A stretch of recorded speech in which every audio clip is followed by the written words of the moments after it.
भारत के किस क्षेत्र में नहीं पहुंचता मानसून, जानिए यहाँ। भारत में मानसून की शुरुआत केरल से होती है, जिसे दक्षिण पश्चिम मानसून कहते हैं। यह मानसून दो मुख्य शाखाओं में बटा होता है, अरब सागर शाखा और बंगाल की खाड़ी शाखा। ये दोनों शाखाएं उत्तर पश्चिम, मध्य और पूर्वोत्तर भारत तक फैलती है और देश के अधिकांश हिस्सों में बारिश करती है।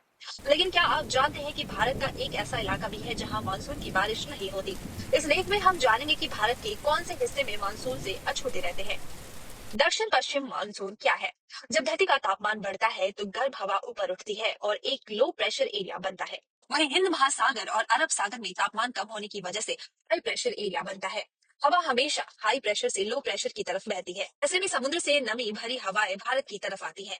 पृथ्वी के रोटेशन के कारण ये हवाएं दिशा बदलकर दक्षिण पश्चिम से भारत में प्रवेश करती हैं। इसीलिए इसे दक्षिण पश्चिम मानसून कहते हैं। भारत के कौन से क्षेत्र में नहीं पहुंचता है मानसून, आइए जानते हैं। तो बता दें कि लद्दाख का इलाका मानसून से अछूता रहता है। यहाँ बहुत कम बारिश होती है, क्योंकि यह हिमालय के वर्षा छाया क्षेत्र में आता है और एक ठंडा रेगिस्तान है। इसी कारण यहाँ की जलवायु अलग होती है और मानसून की बारिश यहाँ नहीं होती।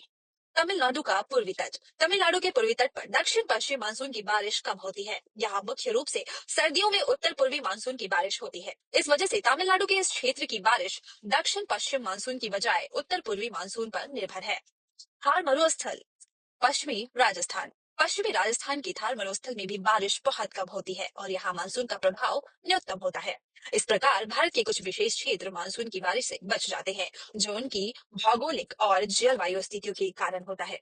ब्यूरो रिपोर्ट, टाइम्स बोल।